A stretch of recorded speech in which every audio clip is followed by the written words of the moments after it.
Donc merci à toutes et tous d'être encore là en fin de journée pour cette dernière table ronde, donc en parallèle avec une autre dans le deuxième amphi.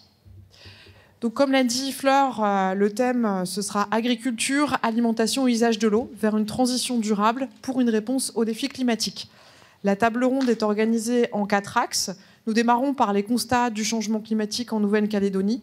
Quels sont les effets et impacts sur l'agriculture et les ressources en eau ? Nous aborderons ensuite les enjeux croisés. Quels sont les arbitrages à réaliser ? Comment concilier les besoins de l'agriculture, de l'alimentation et des autres usages de l'eau ? Nous parlerons ensuite d'adaptation. Quelles solutions existent ou émergent ? Quelles pratiques, initiatives et politiques pouvons-nous mettre en place ? Et enfin, nous terminerons par le futur des possibles. Vers quels modèles alimentaires et agricoles pouvons-nous envisager demain en Nouvelle-Calédonie ? Et quels choix collectifs aussi pouvons-nous faire ensemble ? Et pour cela, nous avons fait appel à un panel d'experts intervenant de différents horizons, un peu à l'image de la journée d'aujourd'hui. Donc, il y a des acteurs scientifiques, techniques et beaucoup de gens aussi qui sont directement sur le terrain. On a Thomas Abinoum, chargé d'études météo et climat à la direction interrégionale de Météo France, en Nouvelle-Calédonie et Wallis et Futuna. Sébastien Blanc, juste à côté de Fleur, responsable par intérim du Centre des tubercules tropicaux au pôle terrestre de la Technopole. Juste à côté, Franck Souris-Lavergne, élu à la Chambre d'agriculture et de la pêche au titre de Collège des agriculteurs professionnels depuis 2018. Il est aussi installé à l'AFOA en tant qu'agriculteur, où il pratique l'agriculture biologique. Juste à côté, on a Stéphane Baller, chargé de gestion de la ressource en eau à l'antenne de Koné, province nord d'Avar.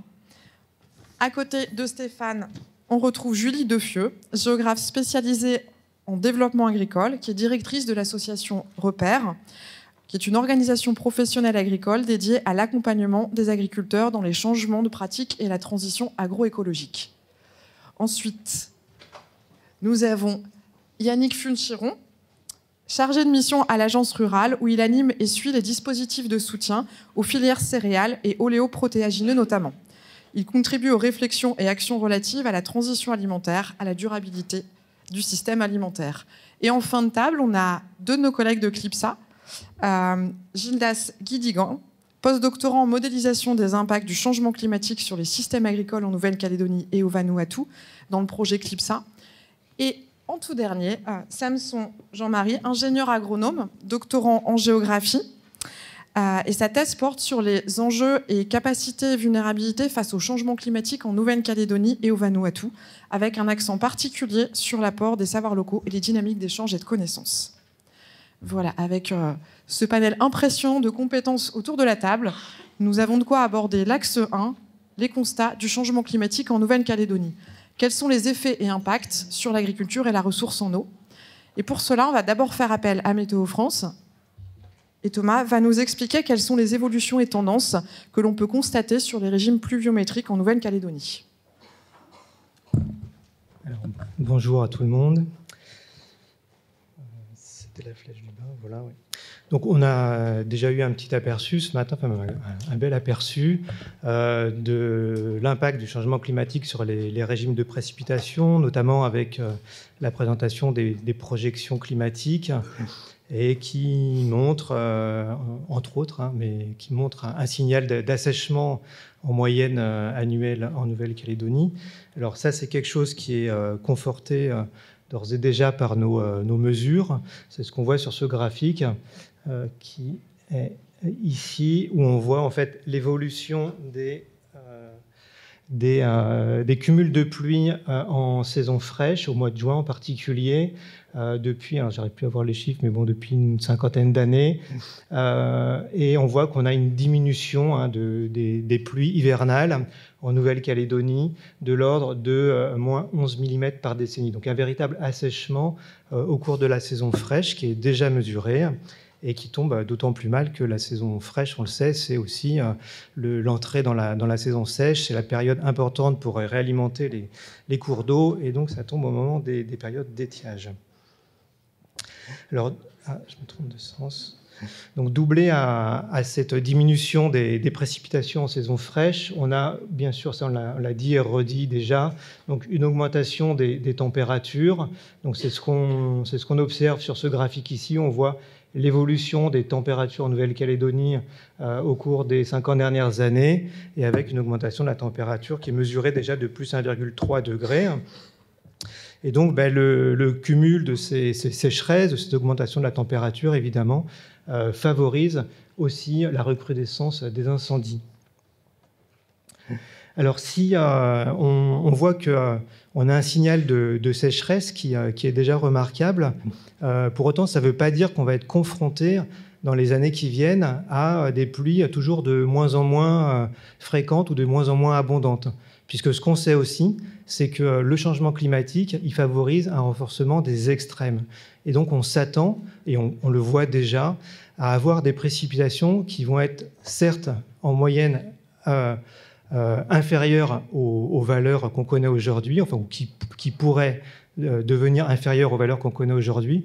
Mais ce à quoi on s'attend aussi, c'est qu'on ait à la fois des périodes de sécheresse qui vont être plus intenses, plus durables, mais aussi des périodes de précipitations abondantes qui peuvent revenir plus fréquemment et qui peuvent être plus intenses. Alors, voilà.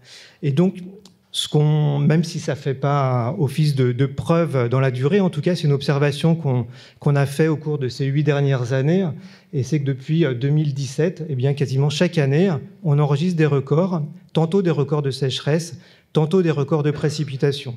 Donc voilà, 2017, 19, 20, 21, 22, 23, 24 sont autant d'années au cours desquelles on a soit observé des records de sécheresse sur plusieurs mois durant, soit des records de précipitation.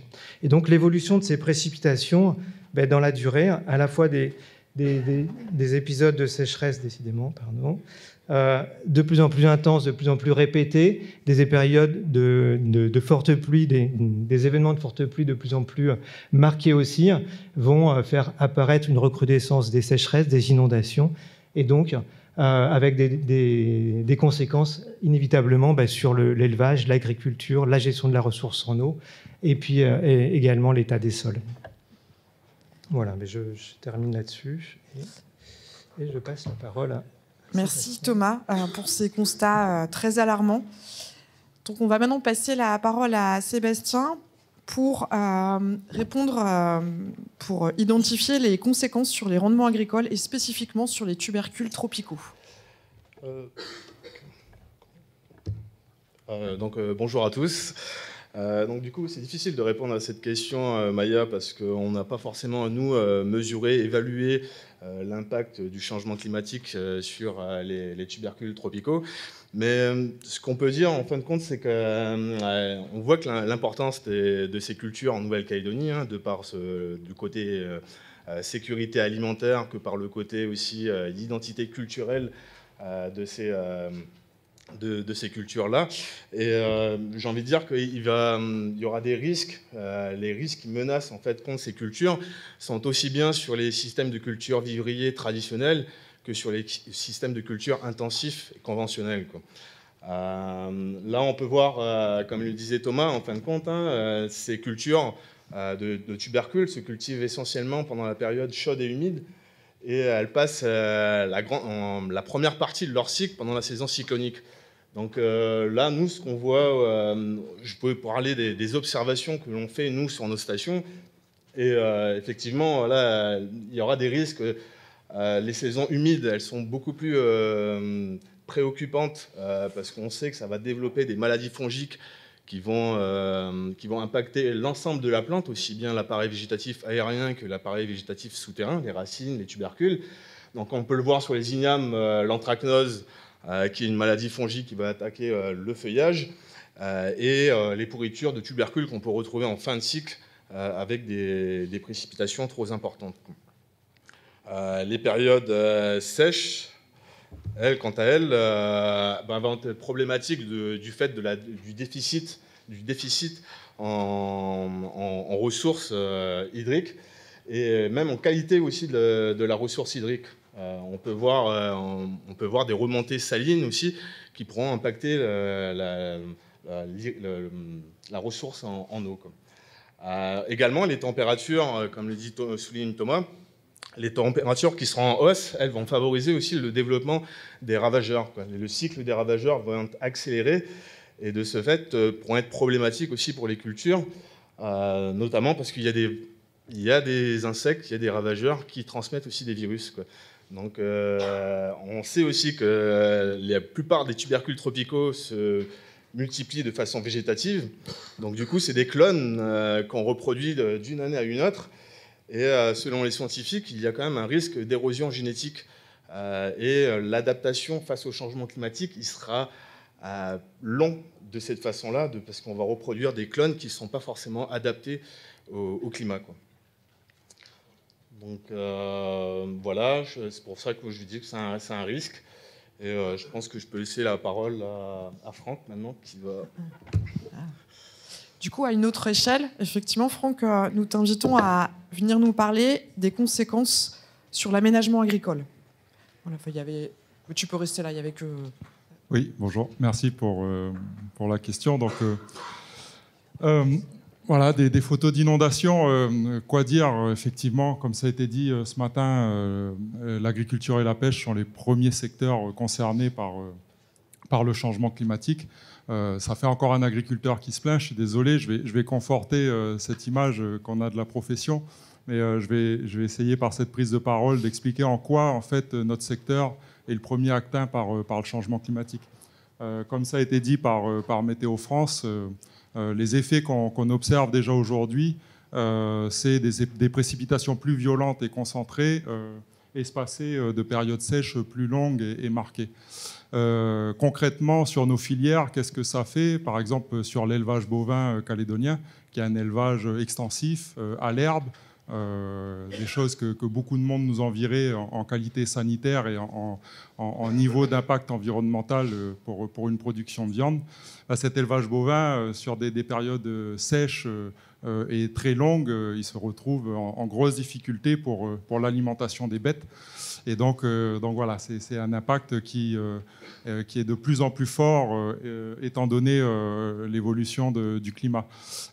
Concernant les productions végétales, voilà, toujours étant donné les périodes fraîches qui s'assèchent, eh ben, elles vont se concentrer le long des cours d'eau, puisque faute d'aménagement de l'eau agricole, eh ben, il faut bien avoir accès à de l'eau pour irriguer pendant les périodes de croissance des végétaux.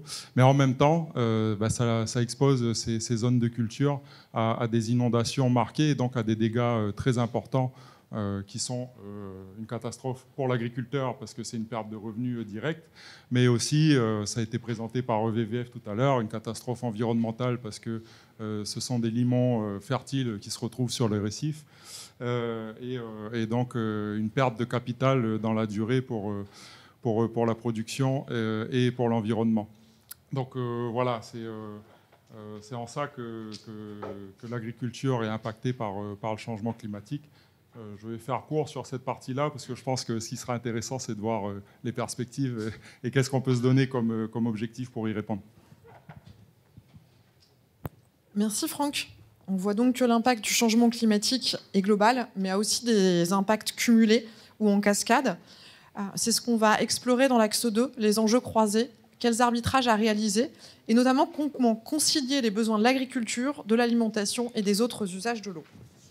Et donc nous invitons Stéphane à nous expliquer comment cette problématique est abordée et gérée par la DAVAR. Oui. Ok, ben merci pour la question. Donc, en effet, je travaille au service de l'eau de la Nouvelle-Calédonie. Nous, nos missions, en fait, elles consistent depuis de nombreuses années à suivre, à développer la connaissance des ressources en eau et également à assurer la gestion de la ressource en eau et des cours d'eau. Bon, aujourd'hui, les principales problématiques qu'on connaît déjà, enfin, je vais développer ici un état des lieux, mais aussi des problématiques qu'on connaît déjà et qui risquent de s'amplifier avec le changement climatique et les scénarios qui sont annoncés. En fait, en Nouvelle-Calédonie, la ressource en eau, elle est globalement importante, mais elle souffre de fortes variabilités, des variabilités spatiales, Déjà, c'est la carte ici en bas à gauche qui montre que la ressource en eau, elle est beaucoup plus favorablement disponible sur la côte est et au pied des massifs miniers qui assurent, quant à eux, une géologie qui permet un certain stockage. Et alors que la côte ouest, elle présente en fait des débits beaucoup plus faibles, notamment en étiage pendant les périodes de basses eaux. Donc ça, c'est pour la variabilité spatiale. Mais on a également une variabilité temporelle importante. D'une année sur l'autre, déjà, entre les années sèches et les années humides, on peut avoir 2 fois plus d'eau en année humide qu'en année sèche. Et au cours de l'année, on a, par exemple, ici, sur la courbe de Point-Bout, des débits moyens mensuels de la courbe de Point-Bout, on a 50% de la ressource en eau qui s'écoule durant les 3 premiers mois de l'année, alors que tout le reste pendant le reste de l'année. Alors, comme ça a été rappelé là, précédemment par Thomas et les précédents intervenants, donc c'est les pluies notamment des mois de juin, juillet, août, la saison fraîche, qui sont importantes. Malheureusement, c'est ces indicateurs-là qui tendent à se raréfier. Pourquoi ? Parce que avec des petits bassins versants qui stockent peu d'eau, au bout de 3 mois sans pluie, on atteint généralement des conditions d'étiage sévères. Ces conditions d'étiage sévères, notamment pour les eaux superficielles, ça cause des phénomènes de pénurie d'eau dans les réseaux AEP, d'alimentation en eau potable, qui sont du coup, certaines communes de Nouvelle-Calédonie connaissent déjà ces pénuries d'eau, des communes de la côte est même, qui est pourtant beaucoup plus arrosée, comme des communes de la côte ouest.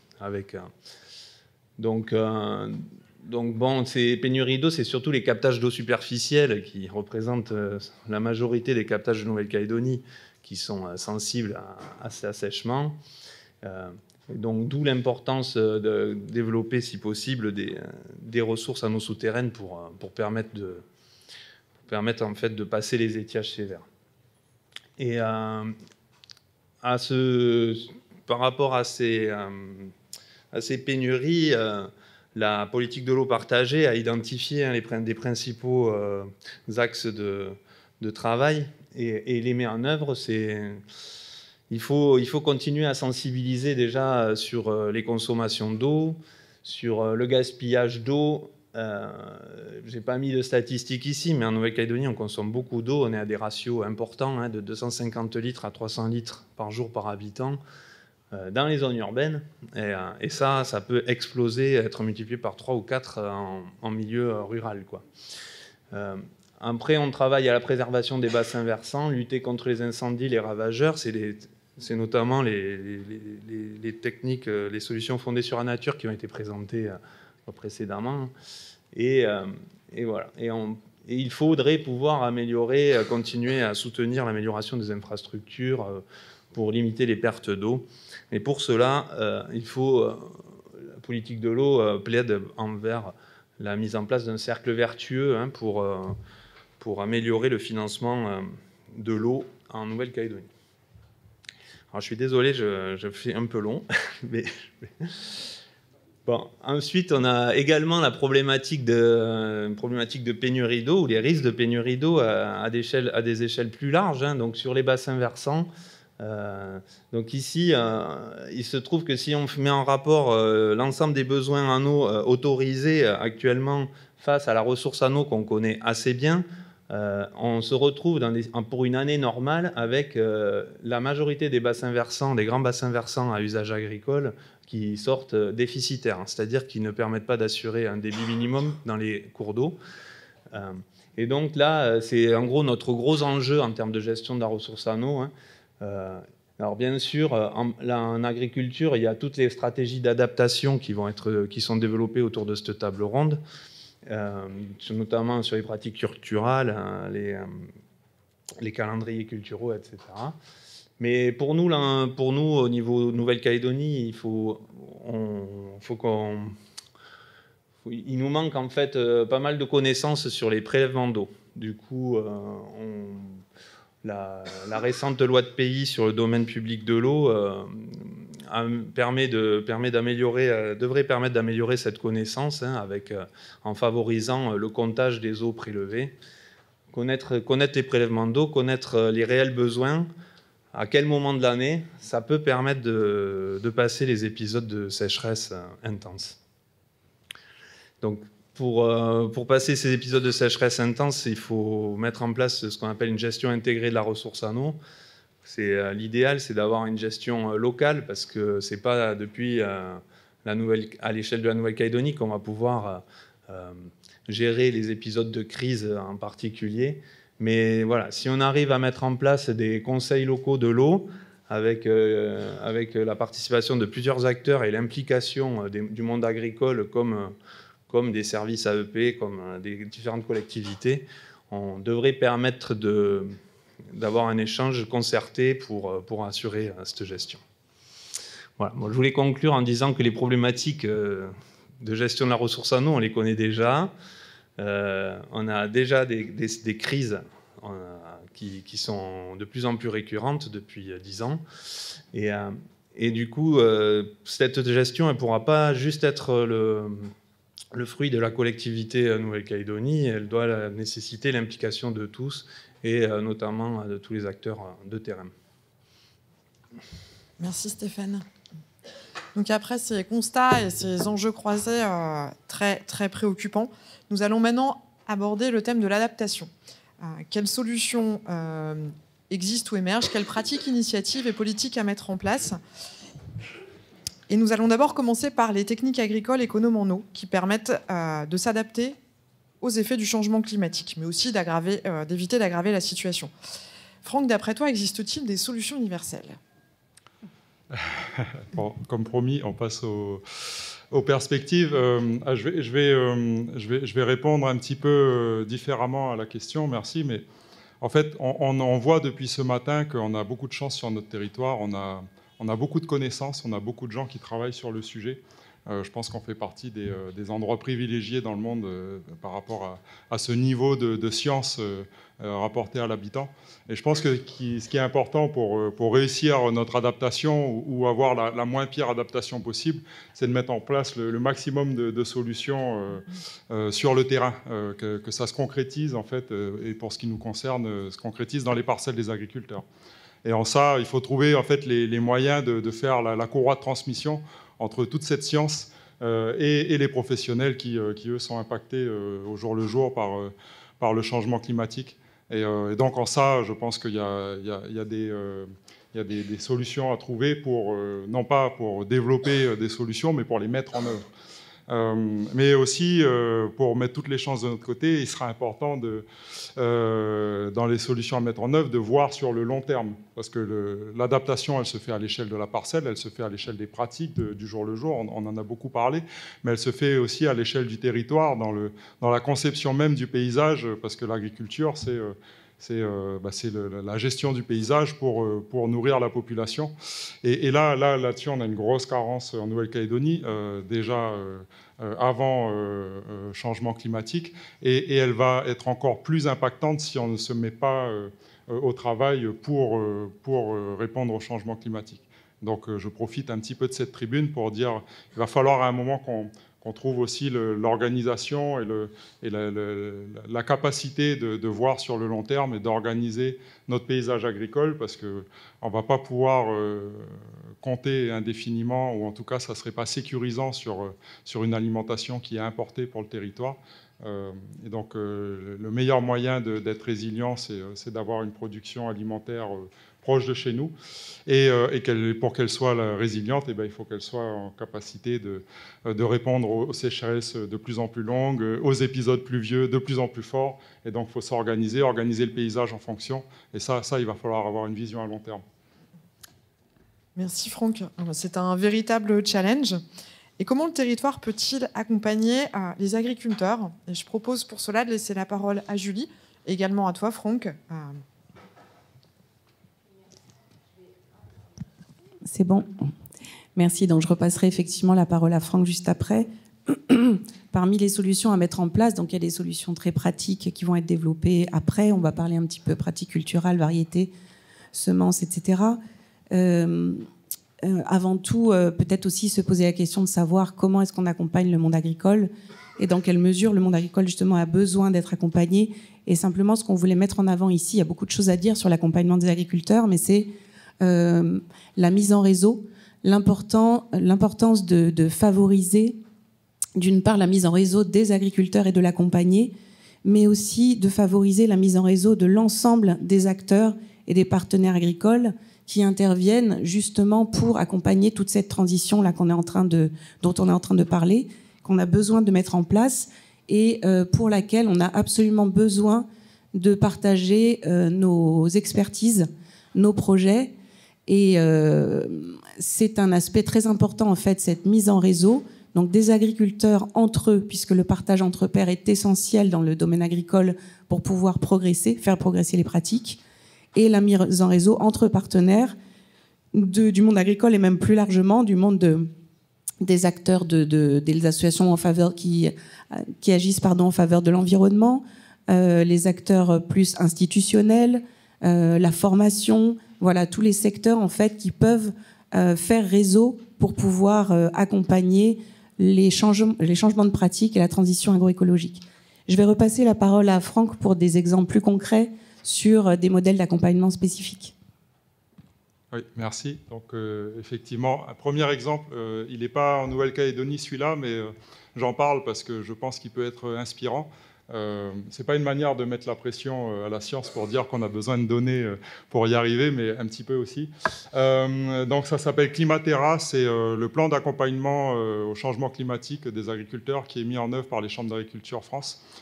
En fait, qu'est-ce qui s'est dit? Ça a été à la sortie du Varenne de l'eau, il y avait les données sur le changement climatique qui arrivaient, et donc les chambres d'agriculture se sont mis en ordre de bataille pour transmettre en fait ces informations aux agriculteurs. Donc je vous la fais rapide, mais voilà, c'est écrit sur la slide. L'idée, c'est de sensibiliser et communiquer sur les enjeux, donc avec pour objectif de toucher 10 000 agriculteurs. Comment sensibiliser les agriculteurs? C'est en fait en prenant les projections du changement climatique au niveau local et en les appliquant aux itinéraires culturaux principaux, zone par zone. Et donc, en allant présenter ça aux agriculteurs, voilà, si tu fais du maïs, dans 15 ans, ton maïs il va prendre plus tant de degrés, avec moins de précipitations. Et donc, voilà, ça permet, dans les circuits de formation des agriculteurs, d'intégrer ces données-là et que ça soit un passage obligé dans la formation. Bien sûr, c'est former les conseillers pour qu'ils puissent informer les agriculteurs qui suivent.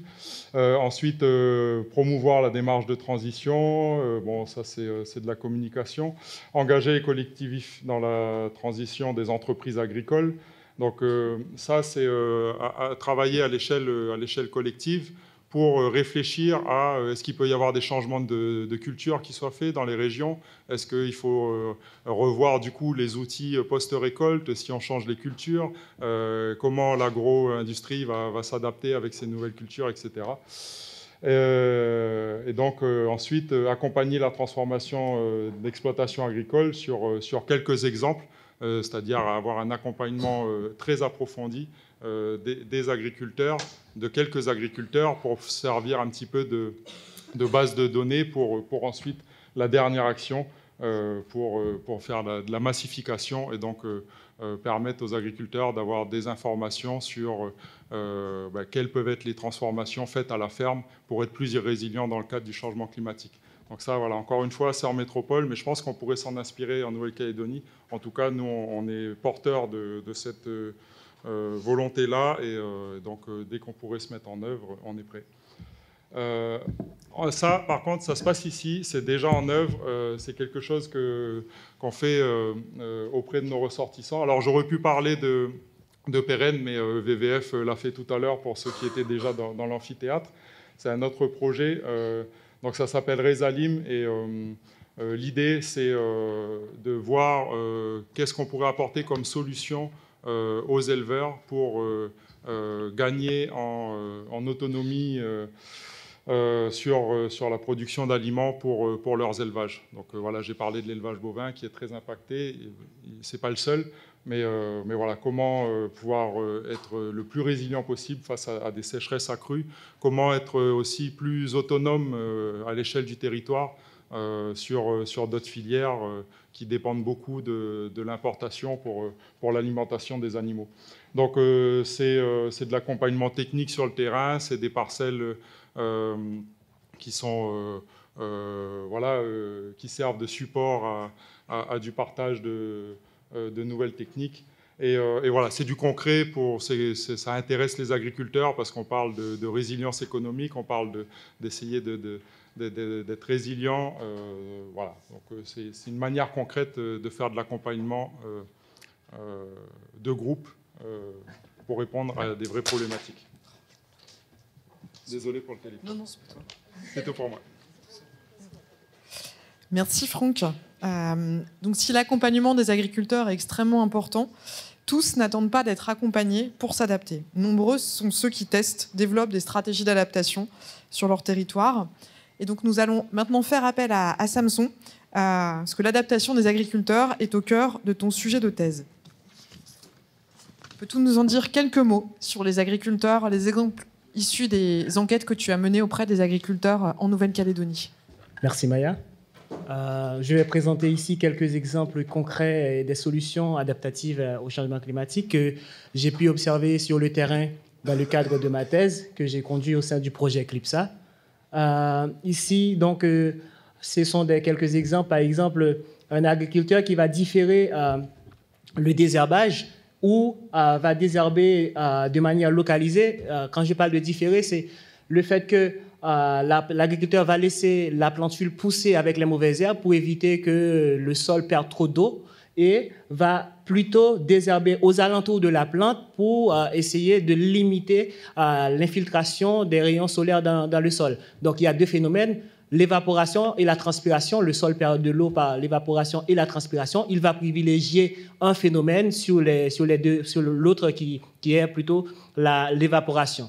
Et ici, vous allez voir, il y a des agriculteurs qui privilégient dans leur démarche des paillages sur toute la ligne de culture pour conserver l'humidité dans le sol, tandis que d'autres vont faire de manière discriminée. Donc, ils vont regarder les cultures, c'est ce qu'on appelle un accompagnement des cultures. Donc, l'agricultrice ici, elle va regarder les cultures qui sont impactées et va prendre des brindilles ici,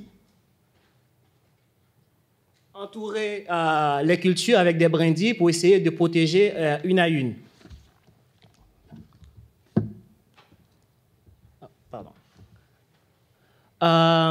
Encore pour la sécheresse prolongée, j'ai fait un terrain à 8 points, dans la tribu de 8 points à la fois.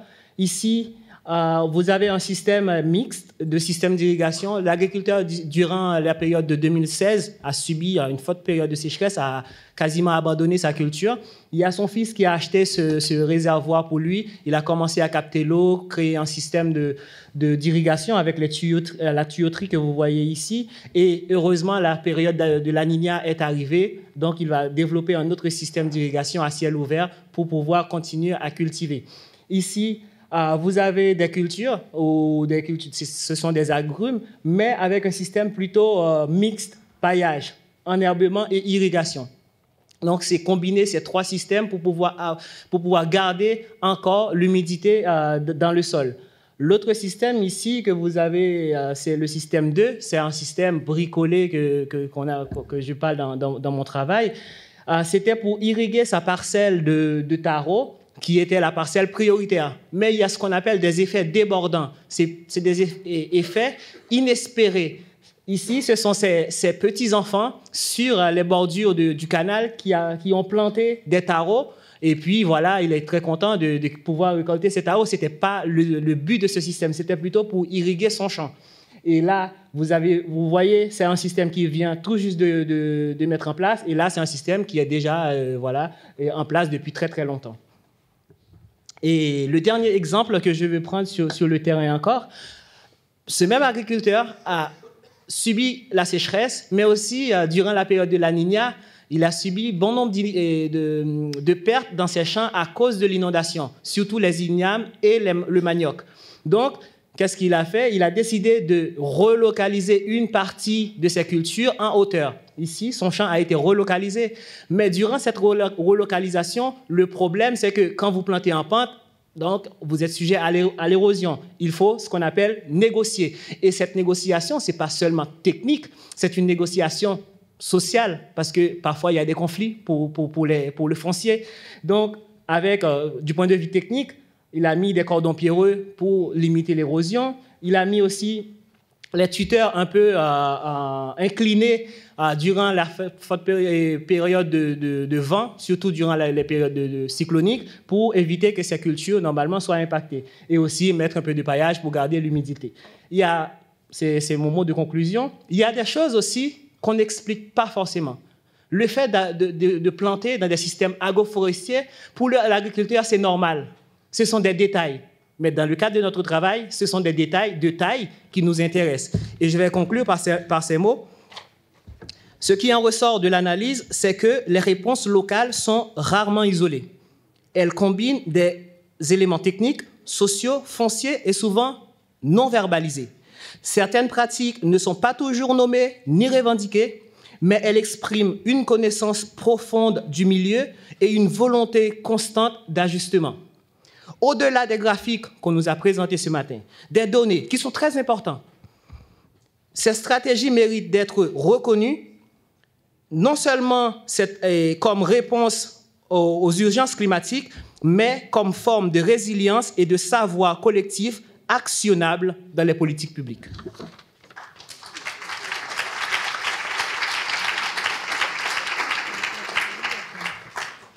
Merci Samson. Donc on voit que les agriculteurs s'adaptent.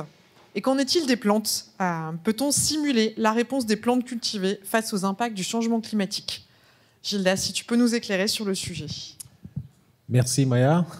Et depuis ce matin, nous avons eu à présenter un peu les différents changements et les variabilités climatiques que subissent notre environnement.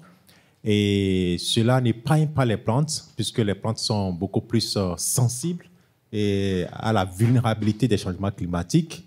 Et ils expriment cela par des mécaniques physiologiques, ils expriment cela aussi par des mécaniques agronomiques et aussi par des différents types d'adaptations. Quand nous parlons un peu de ce qu'on appelle la réponse des plantes et aux différents stress climatiques, qu'est-ce que nous comprenons par là? Avec les forts impacts climatiques que nous avons aujourd'hui à travers les inondations, nous avons la sécheresse qui devient de plus en plus irrégulière. Qu'est-ce que les plantes font? Il faut dire que les plantes réagissent à ces différents impacts par la baisse de photosynthèse. Il n'y a pas de la lumière, il n'y a pas de vie d'une plante s'il n'y a pas la lumière. Et quand ça devient encore de plus trop, les plantes réagissent négativement à cela.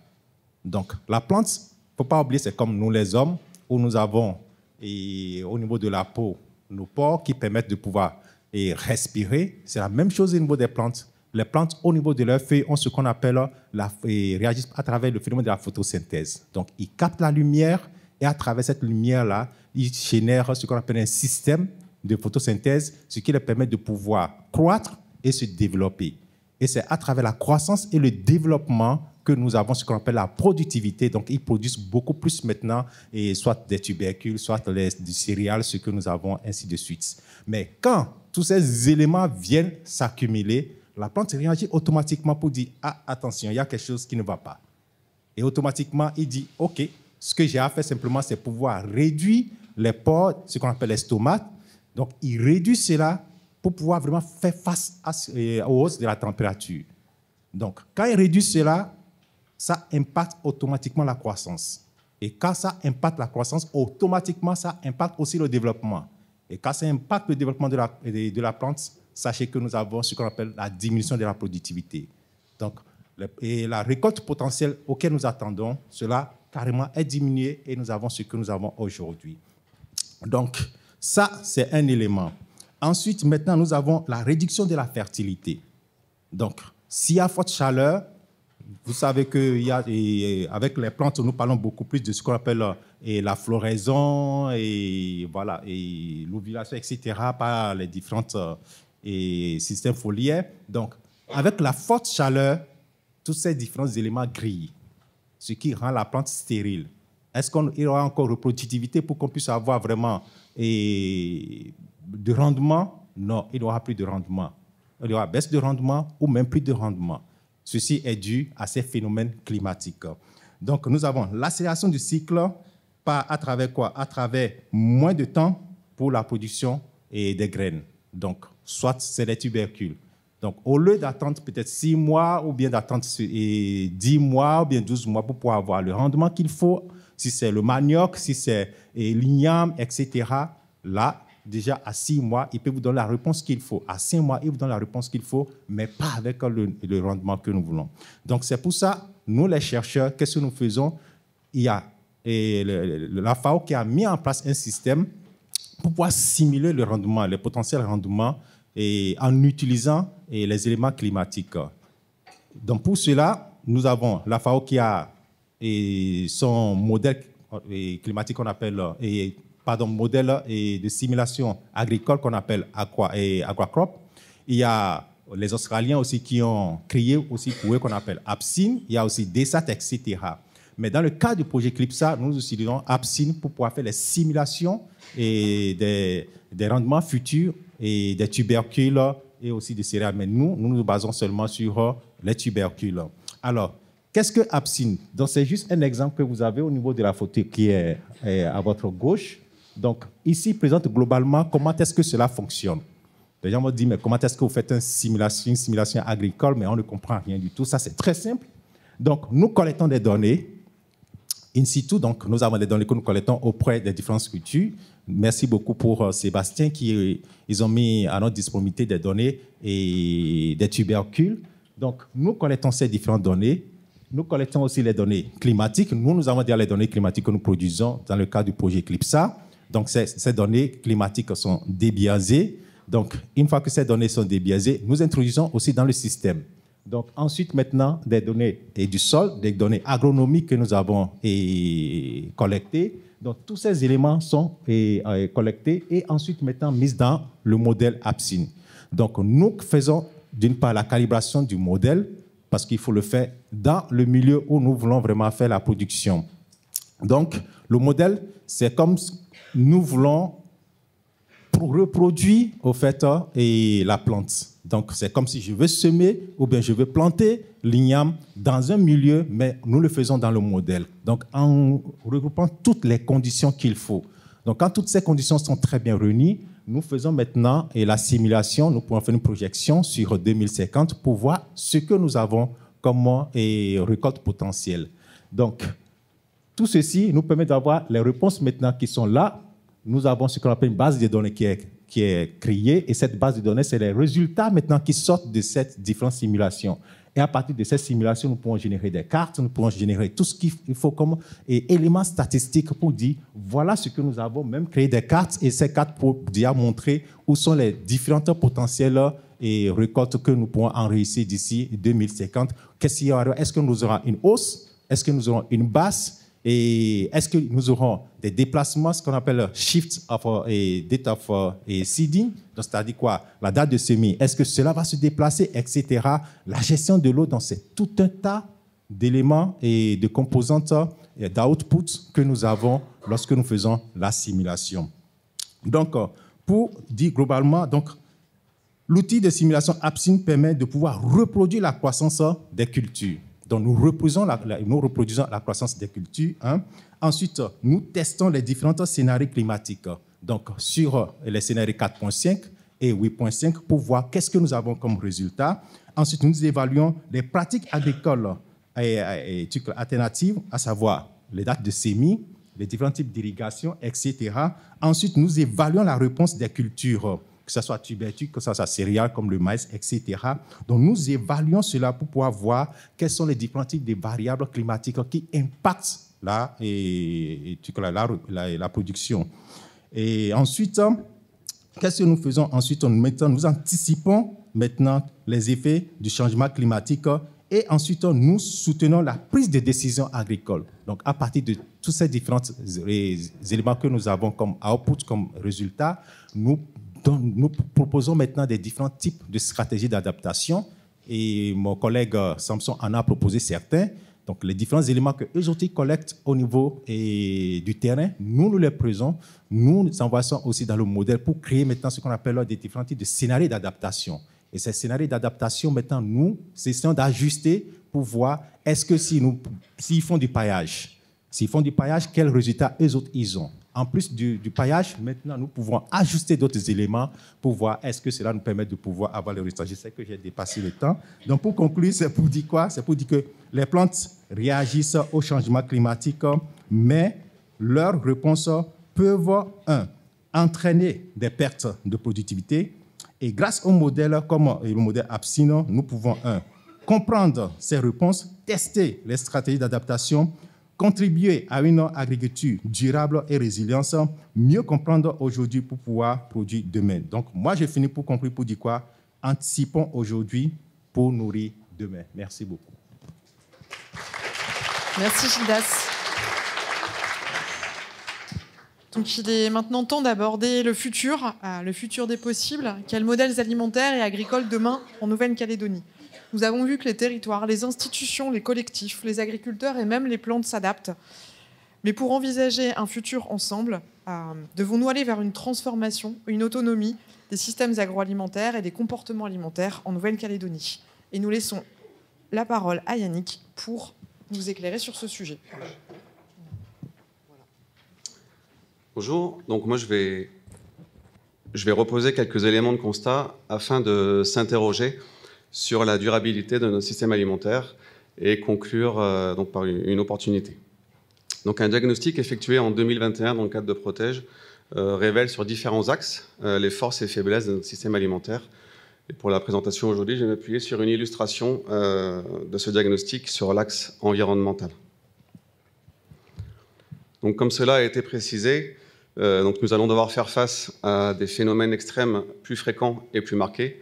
Et dans notre contexte insulaire, cela nécessite d'anticiper les pénuries, notamment par du stockage, de la conservation, de la transformation alimentaire, ce dont nous disposons actuellement trop peu. L'augmentation des températures a également un effet sur les cycles des cultures et des ravageurs, avec de moins en moins de solutions pour y faire face.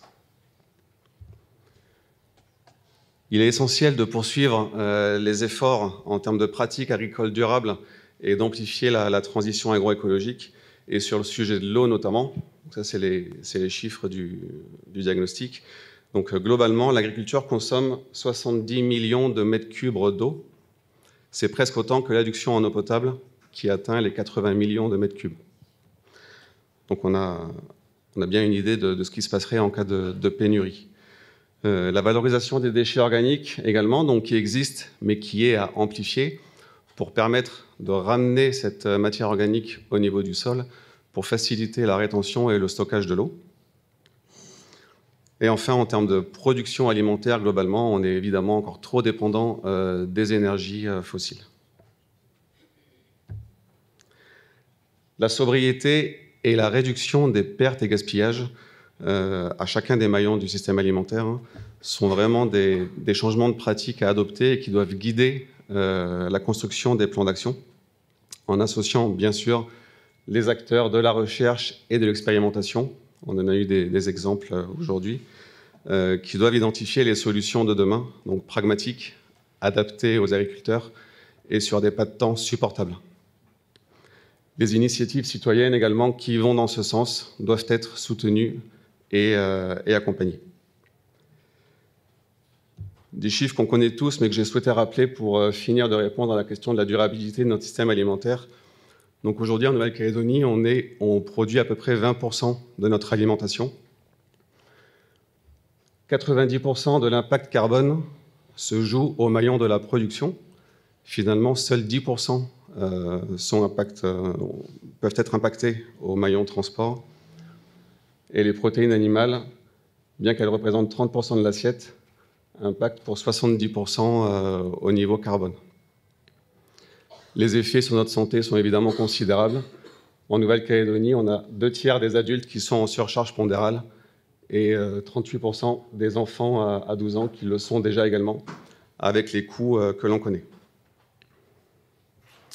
Donc je pense qu'on peut raisonnablement conclure sur le fait que notre système alimentaire n'est pas vraiment durable. Donc l'évolution de notre comportement alimentaire, notamment, doit aller vers une végétalisation de notre assiette. C'est une urgence, en fait, pour le climat et notre santé, mais ça nécessite de proposer, d'une part, une offre adaptée et de créer des environnements favorables. J'entends par là de travailler sur l'accessibilité physique, sur l'accessibilité économique et sur l'acceptabilité socio-culturelle de notre alimentation. Et bien évidemment, c'est un sujet de politique publique.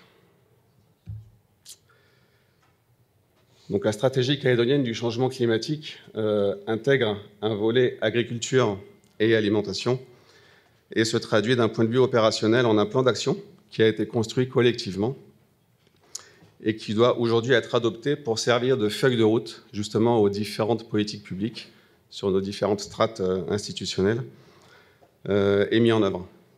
Donc il s'agit d'un plan évolutif qui aujourd'hui comprend 50 actions. Pour moitié, ces actions existent, mais doivent être amplifiées et adaptées. L'agence rurale, d'ailleurs, en soutient un certain nombre. Et tous les acteurs du système alimentaire calédonien sont concernés, acteurs économiques, institutionnels, citoyens et académiques, et aujourd'hui doivent s'engager dans cette transition alimentaire. Donc un engagement enthousiaste, avec des gens qui se reparlent et des envies de projet. J'en profite pour vous informer qu'une des actions du plan d'action était un MOOC, donc une formation en ligne, justement pour conscientiser et sensibiliser, alors notamment les élus, mais pas que, également les agents publics et les citoyens, et que ce MOOC, donc financé par l'ADEME et la Nouvelle-Calédonie, sera très prochainement diffusé. Je vous remercie.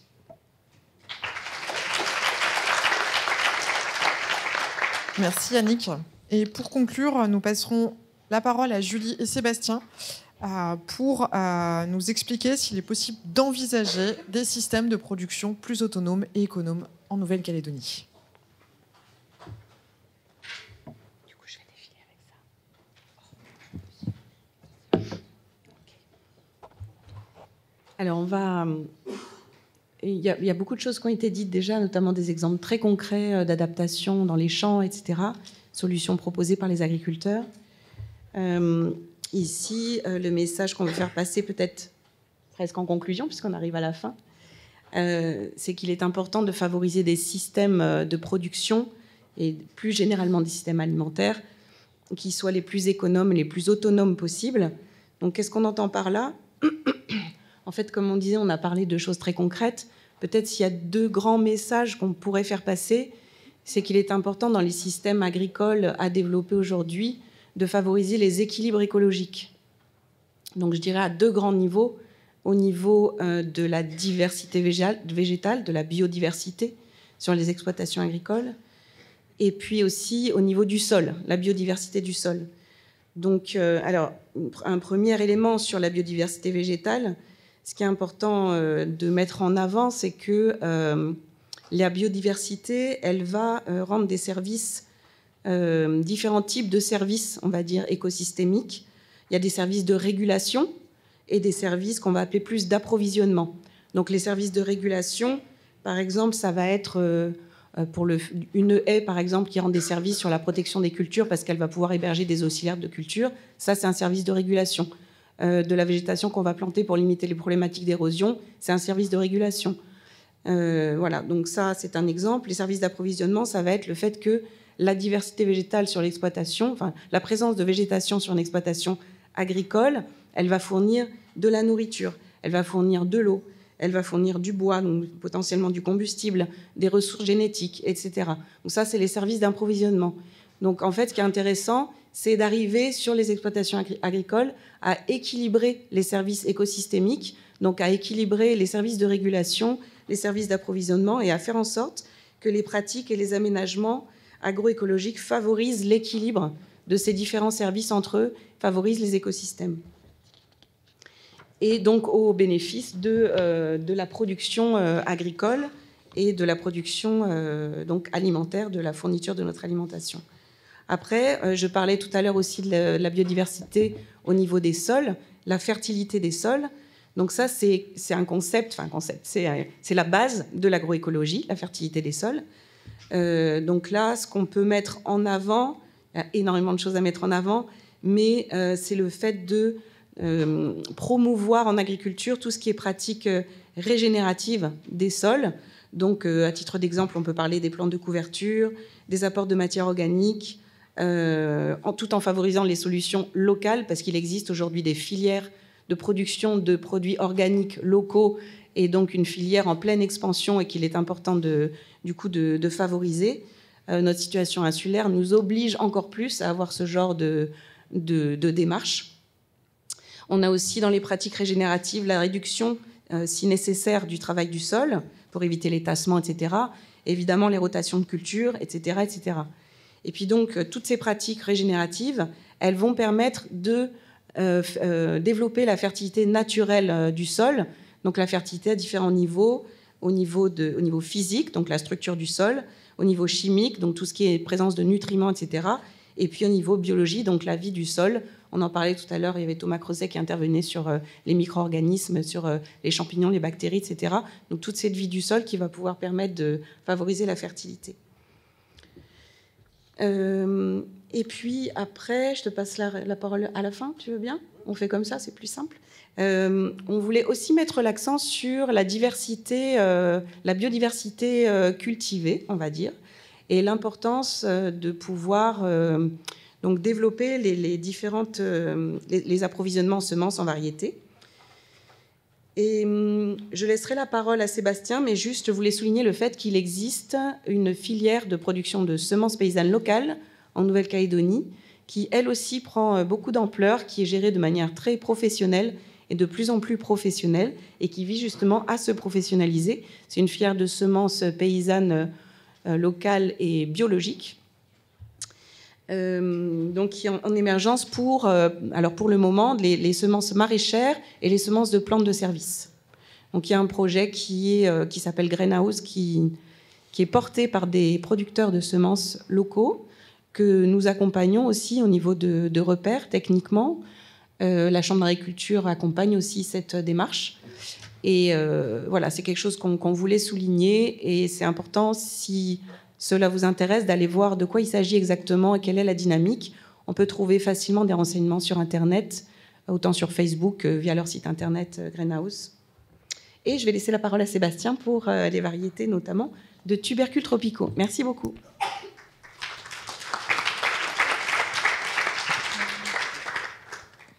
Donc voilà, pour continuer un petit peu ce que disait Julie, c'est vrai que la production semencière en Nouvelle-Calédonie, c'est vraiment très important d'être autonome sur ce point-là. Et notamment sur les tubercules tropicaux, toutes les semences sont produites localement, quoi. Donc nous, au Centre des tubercules tropicaux, on recense plus de 400 variétés de tubercules confondus, et dont une grande majorité en igname et en taro. Et je pense que c'est ce qui est important en fin de compte de ressortir, c'est qu'il faut avoir une stratégie de conservation globale des ressources génétiques en Nouvelle-Calédonie, quoi. C'est vrai qu'on n'a pas forcément de stratégie à l'échelle du territoire. Et notamment quand je parlais tout à l'heure de variétés d'igname qu'on reproduit de façon végétative d'une année à une autre. Donc du coup, c'est des clones qui ont du mal à s'adapter au changement climatique. Nous, on travaillait sur la création variétale sur igname, notamment pour brasser des gènes. On a introduit des variétés résistantes aux maladies, notamment, je ne sais pas si vous connaissez la variété Boutou. On a introduit des variétés hautement productives comme la variété Beauregard au niveau de la patate douce. Et on crée aussi des variétés d'igname, notamment des hybrides. Vous voyez, des hybrides à chair rouge maintenant, parce que depuis 2005, on a des hybrides tolérants à l'anthracnose, la principale maladie qu'il y a sur igname. Et on a des hybrides à chair jaune, à chair blanche. Et c'était une volonté des producteurs d'avoir des hybrides tolérants à l'anthracnose, à chair pourpre, entre guillemets, quoi. Mais là, on a d'autres projets également aussi en collaboration avec l'IAC, l'Université de Queensland et la CPS de Fidji, pour notamment évaluer la tolérance des tarots au stress salin, quoi. Quand je vous ai dit tout à l'heure qu'il y avait des remontées salines qui pourraient impacter la qualité de l'eau, on est en train de travailler dessus pour évaluer justement les collections face au stress salin qu'il pourra avoir en cas de sécheresse, quoi. Et à partir du moment où on va recenser vraiment les gènes qui sont responsables de la tolérance à la salinité ou voire à la sécheresse, on pourra élaborer des programmes de création variétale, et notamment sur taro, ou même faire évaluer aussi des hybrides, voire des collections d'igname face au stress salin, quoi. Je vous remercie.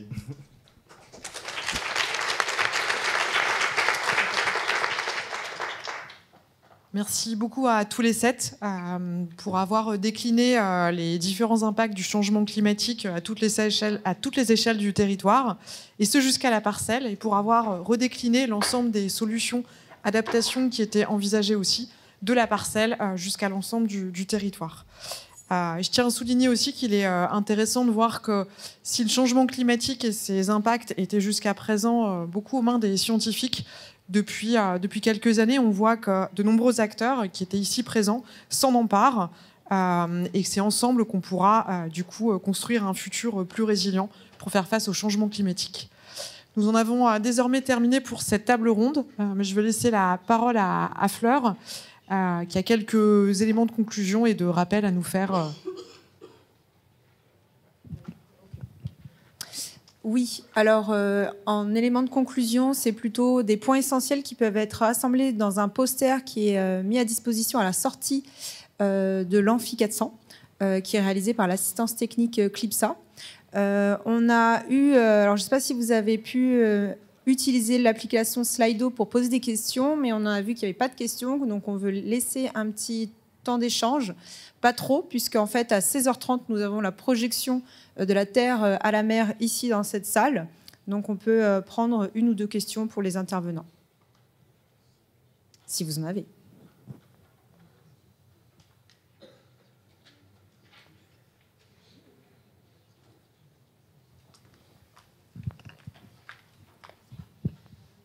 Merci beaucoup pour vos présentations qui étaient très inspirantes.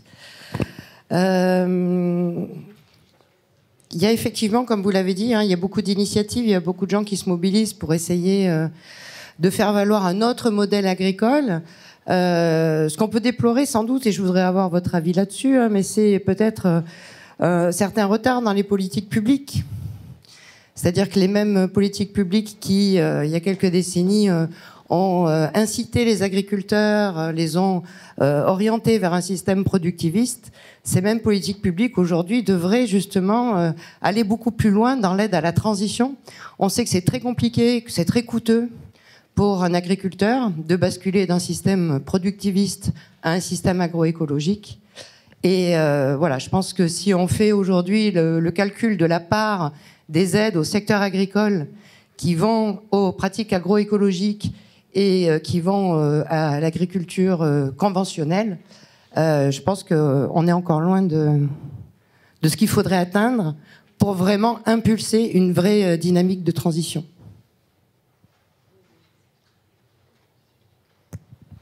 A priori, c'est à moi d'essayer de répondre. Oui, merci pour la question. Elle est primordiale, et même si, a priori, autour de la table, c'est moi qui suis le mieux placé pour répondre, je ne suis pas du tout le mieux placé pour répondre, puisque nous ne maîtrisons pas les politiques publiques. Moi, ce que je dirais, c'est qu'il y a des signaux forts qui montrent que le virage, il doit être entrepris, et j'espère qu'il sera entrepris. Il y a eu un signal fort aujourd'hui quand on dit que l'agriculture et la pêche sont les premiers secteurs concernés par le changement climatique.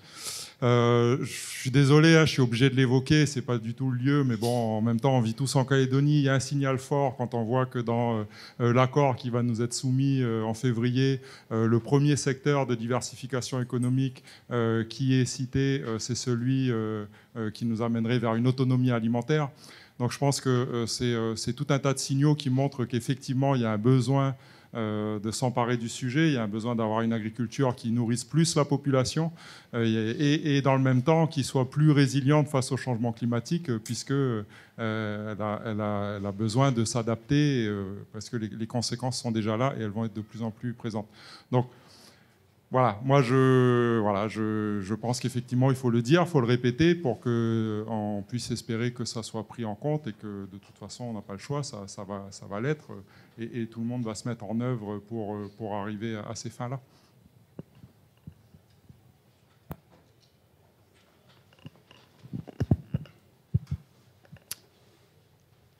Si vous avez d'autres questions? Oui.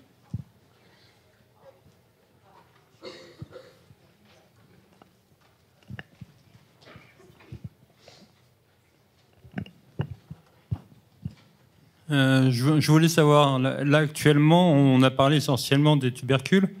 Il existe une filière hydroponique qui consomme aussi de l'eau. Et il existe l'aquaponie qui est une filière marginale qui se développe en France. Est-ce qu'il y a prévu de l'étudier ou pas localement ?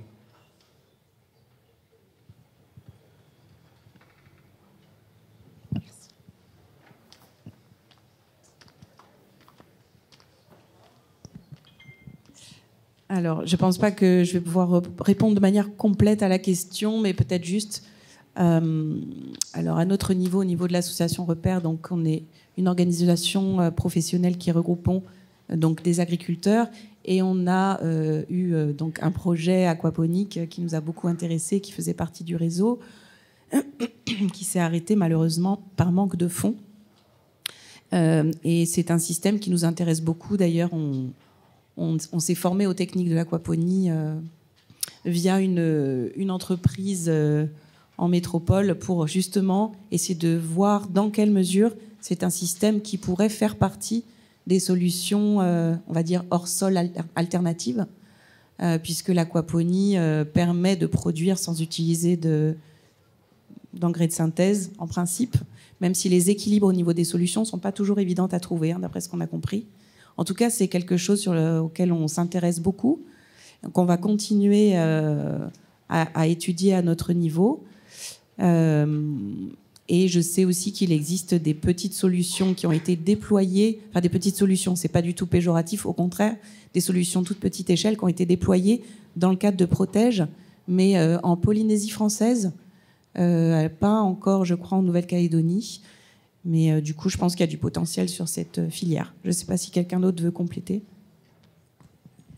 Donc oui, nous au niveau de la Technopole de Nouvelle-Calédonie, c'est vrai que ça a été aussi des sujets qu'on a abordés. On n'a pas forcément fait d'expérimentation pour l'instant, mais avec les petits Lapia, de commencer à travailler dessus, parce qu'en fait au niveau de la Technopole, il y a le pôle marin et il y a le pôle terrestre. Et du coup, c'est des essais qui sont prévus voilà, dans les années qui viennent, quoi.